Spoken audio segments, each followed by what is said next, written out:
इस देश में तो गरीब होना, दलित होना, मुस्लिम होना, पिछड़ा होना, महिला होना गुनाह है। गरीब महिलाओं के ऊपर घटनाएं हो रही हैं, गरीब मुसलमानों के ऊपर घटनाएं हो रही हैं, गरीब दलित पिछड़े आदिवासियों के ऊपर घटनाएं हो रही हैं। करने वाले कौन है? सरकार के लोग। बीजेपी के सांसद विधायक मिल जाएंगे या बीजेपी समर्थित लोग मिल जाएंगे। इनके खिलाफ आप कुछ एक्शन लोगे तो वो नारा लगाने लगेंगे, मोदी मोदी, जय श्री राम, जय श्री कृष्ण, जय जगन्नाथ। बस जी वही बात खत्म।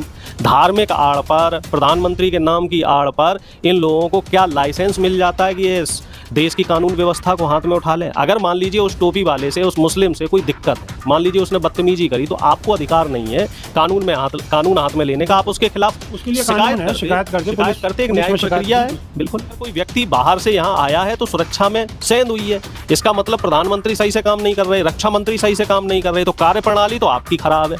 और उसका शिकार कौन हो रहा है? गरीब जनता। तो ये गलत है और राहुल गांधी जी बिल्कुल सही कह रहे हैं। और वो पर्याप्त सबूतों के साथ 5 अगस्त की शायद उन्होंने तारीख बताई है कि 5 अगस्त को वो पर्याप्त सबूतों के साथ चुनाव आयोग पे हमला बोलने वाले हैं। और जो व्यक्ति बदमाशी कर रहे हैं, अराजकता फैला रहे हैं, आतंकवाद फैला रहे हैं, जाति धर्म के नाम पर, बोली भाषा के नाम पर लोगों को परेशान कर रहे हैं, पीट रहे हैं, मारने की कोशिश कर रहे हैं, तो उनके खिलाफ कानूनी कार्रवाई कीजिए। लेकिन महाराष्ट्र में, खास तौर से महाराष्ट्र में सत्ताधारी लोग कानूनी कार्रवाई किस पे करते हैं? जो सरकार से सवाल कर ले। कुणाल कामरा जैसे लोग।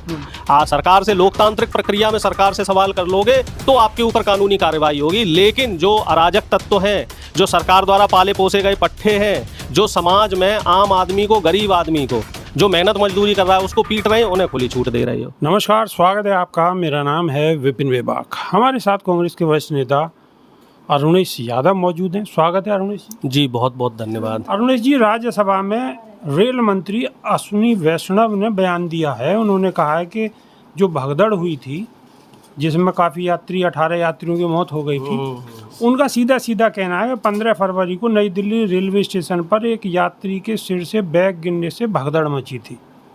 इससे सीढ़ियों पर दबाव बढ़ गया था और यात्री एक दूसरे पर गिर गए थे, इसलिए भगदड़ हुई। उसमें और कोई जिक्र किसी चीज़ का नहीं किया गया। इसे पल्ला झाड़ना कहते हैं शुद्ध हिंदी में।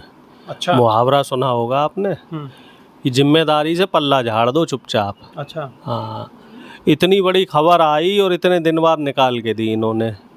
भगदड़ हुई है, जाहिर सी बात है, लापरवाही से हुई है। अब वो लापरवाही हो गई तो हमारी सुरक्षा क्या कर रही थी? हमारे जो सिक्योरिटी गार्ड्स है, पुलिस है और तमाम चीज़ें हैं, CCTV कैमरा भी थे। अगर आप लोग मुस्तैदी दिखाते तो वो मामला वहाँ पे सॉर्ट आउट हो सकता था। लेकिन दिक्कत क्या थी कि किसी ने उन गरीबों की दर्द को समझने की जहमत नहीं उठाई, क्योंकि वहाँ मामला गरीबों का था। हमारे देश की धड़कन है हमारे देश की रेल, और रेल में कौन चलता है? जो देश का सबसे निम्नतम तबका होता है, गरीब। क्यों? गरीब ही उसको अफोर्ड कर पाएगा। बस में वो नहीं चल पाएगा, बस का किराया रेल से ज़्यादा होता है, समय भी ज़्यादा लगता है, और हवाई जहाज़ की तो वो सोच भी नहीं सकता। और गरीबों की जान यहाँ पे कुछ ज़्यादा सस्ती है, ख़ास तौर से बीजेपी शासनकाल में। तो इसलिए जहमत नहीं उठाई गई। अब लीपापोती की जा रही है, पल्ला झाड़ा जा रहा है। प्रधानमंत्री भी पल्ला झाड़े बैठे हैं। संसद में आप देख लो, संसद की कार्यवाही कितने दिनों से शुरू हुई पड़ी और कितने दिन प्रधानमंत्री संसद में रहे, और कितने दिन भी क्या ये बताया जाए कितने घंटे रहे। पूरा संसद में जो करोड़ों रुपए का खर्चा होता है एक एक घंटे के लिए, वो सारा पैसा बर्बाद किया जा रहा है।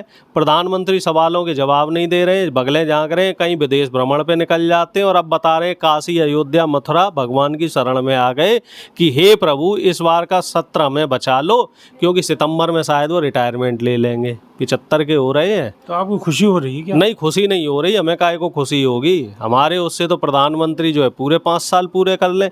लेकिन बचते क्यों डोल रहे हैं कायरों की तरह? सामना करें। जो कमियां आपके शासनकाल में हुई है, एक मजबूत देश के सेवक होने के नाते, देश के प्रमुख प्रधान सेवक होने के नाते उन चीज़ों का सामना करना सीखिए। प्रधानमंत्री जी बगलें झाँपते हुए नजर आ रहे हैं। कहीं राम की शरण में जाते हैं, कहीं भोलेनाथ की शरण में जाते हैं, कहीं कृष्ण की शरण में जाते हैं, कहीं ट्रंप की शरण में जाते हैं। का जो ये बयान है कि एटम बम मिल गया है, फटेगा, चुनाव आयोग कहीं नहीं दिखेगा, क्या मतलब है? चुनाव आयोग पर बिल्कुल विश्वास नहीं है वोटों में आपका? धांधली है। जब चुनाव आयोग गड़बड़ करेगा, एक बात बताइए, चुनाव आयोग तो गड़बड़ कर रहा है और वो गड़बड़ ऐसी कर रहा है कि वो खुल्लम खुल्ला दिख रही है, सबको दिख रही है कि धांधली हो रही है। आप हमें एक बात, छोटी सी एक जनरल अपनी बातचीत, कि जैसे मान लीजिए किसी व्यक्ति ने कोई गुनाह किया होता है या कोई व्यक्ति निर्दोष होता है, तो वो व्यक्ति पुलिस के पास जाएगा, ठीक है, तो पुलिस का काम होता है जांच करना, और पुलिस तय करती है कौन दोषी है कौन निर्दोष है। फिर वो मामला कोर्ट में जाता है, कोर्ट में सबूत पेश किए जाते हैं, दलीलें दी जाती हैं, और फिर सारा मामला दूध का दूध पानी का पानी हो जाता है। कहीं किसी व्यक्ति को स्पष्टीकरण देना पड़ता है, पुलिस जांच करती है ना, फिर जजों का वकीलों का काम होता है। अब यहाँ क्या काम हो रहा है कि चुनाव आयोग कुछ नहीं कर रहा। चुनाव आयोग ने देश की जनता को बोल दिया है कि आप सिद्ध करो आप देश के नागरिक हो या नहीं हो। अब वो जो व्यक्ति यहाँ 10 साल से 20 साल से 50 साल से 100 साल से कोई रह रहा है और उसके पास आधार कार्ड है, पैन कार्ड है, ड्राइविंग लाइसेंस है, तमाम दस्तावेज है, वो या नौकरी भी कर रहा है, खेतीबाड़ी भी कर रहा है, मजदूरी भी कर रहा है, अपने परिवार का भरण पोषण भी कर रहा है, तो ये हमारे देश के लिए और हमारी सरकारों के लिए बड़ी शर्म की बात है कि हम उस व्यक्ति को, हमें जांच करनी चाहिए ना कि वो नागरिक है या नहीं है, उस व्यक्ति को प्रूफ देने की ज़रूरत नहीं है, क्योंकि ये देश का संविधान नहीं कहता। तो साफ तौर पे यहाँ नियमों की और संवैधानिक प्रक्रिया की धज्जियाँ उड़ाई जा रही हैं। अगर कोई व्यक्ति बाहर से यहाँ आया है तो सुरक्षा में सेंध हुई है, इसका मतलब प्रधानमंत्री सही से काम नहीं कर रहे, रक्षा मंत्री सही से काम नहीं कर रहे, तो कार्यप्रणाली तो आपकी खराब है, और उसका शिकार कौन हो रहा है? गरीब जनता। तो ये गलत है, और राहुल गांधी जी बिल्कुल सही कह रहे हैं, और वो पर्याप्त सबूतों के साथ 5 अगस्त की शायद उन्होंने तारीख बताई है कि 5 अगस्त को वो पर्याप्त सबूतों के साथ चुनाव आयोग पे हमला बोलने वाले हैं। अभी एक महाराष्ट्र की वीडियो वायरल हो रही है जिसमें 300 से अधिक हिंदूवादी लोगों की भीड़ एक मस्जिद पर पथराव कर रही है, और ऐसी कई सारी वीडियो आपको महाराष्ट्र से मिल जाएंगी कि जिसमें भाषा के नाम पर किसी दूसरे तरीके से कहीं ना कहीं सीधा निशाना बनाया जा महाराष्ट्र में माहौल खराब हो रहा है। बीजेपी की सरकार है, अब देख लो, मेरा तो ज़्यादा कहने की कोई ज़रूरत है ही नहीं है, क्योंकि बीजेपी करवा रही है, करने वाले भी उन्हीं के लोग हैं, करवाने वाले भी उन्हीं के लोग हैं। इससे पहले औरंगजेब की कब्र खुदवा दी थी। भैया सरकार कर क्या रही है? लॉ एंड ऑर्डर किस लिए है? इतनी बड़ी बड़ी घटनाएं हो रही हैं, 300 आदमी इकट्ठा हो गया और पुलिस को भनक तक नहीं लगी। धारा 144 लागू कर दीजिए, जब आपको लग रहा है देश प्रदेश में पूरा संवेदनशीलता है तो पूरे प्रदेश में धारा 144 लागू कीजिए, लॉ एंड ऑर्डर को मेंटेन कीजिए, और जो व्यक्ति बदमाशी कर रहे हैं, अराजकता फैला रहे हैं, आतंकवाद फैला रहे हैं, जाति धर्म के नाम पर, बोली भाषा के नाम पर लोगों को परेशान कर रहे हैं, पीट रहे हैं, मारने की कोशिश कर रहे हैं, तो उनके खिलाफ कानूनी कार्रवाई कीजिए। लेकिन महाराष्ट्र में, खास तौर से महाराष्ट्र में, सत्ताधारी लोग कानूनी कार्रवाई किस पे करते हैं? जो सरकार से सवाल कर ले, कुणाल कामरा जैसे लोग।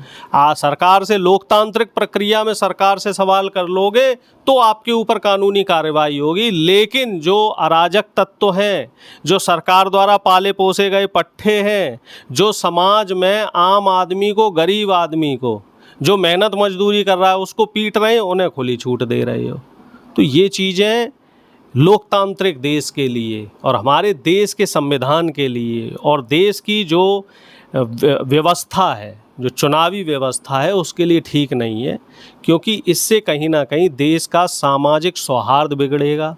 जो एक समरसता भरा माहौल था वो बिगड़ेगा। अब हम लोग महाराष्ट्र जाने से डरेंगे, फिर होगा क्या उस क्रिया की प्रतिक्रिया में? क्योंकि एक्शन का रिएक्शन होता है।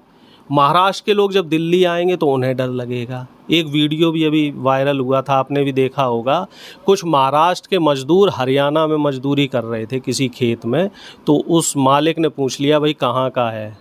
हालांकि वो थोड़ा सा वैसा था, मतलब ह्यूमरस था, तो उधर बोला कि भाई कहीं का भी हो, अपने देश का नागरिक है। तो एक सामाजिक संदेश देने की कोशिश की एक प्लेन में मुस्लिम युवक टोपी लगाए यात्रा कर रहा था, उसके साथ बदतमीजी की गई है। अब खबरें आ रही हैं कि वो जो बंदा है जिसने जो मुस्लिम वर्ग का जो बंदा है वो गायब है, उसका फ़ोन भी नहीं मिल पा रहा। डर के छुप गया होगा बेचारा, क्या करेगा। इस देश में तो गरीब होना, दलित होना, मुस्लिम होना, पिछड़ा होना, महिला होना गुनाह है। गरीब महिलाओं के ऊपर घटनाएं हो रही हैं, गरीब मुसलमानों के ऊपर घटनाएं हो रही हैं, गरीब दलित पिछड़े आदिवासियों के ऊपर घटनाएं हो रही हैं। करने वाले कौन है? सरकार के लोग। बीजेपी के सांसद विधायक मिल जाएंगे या बीजेपी समर्थित लोग मिल जाएंगे।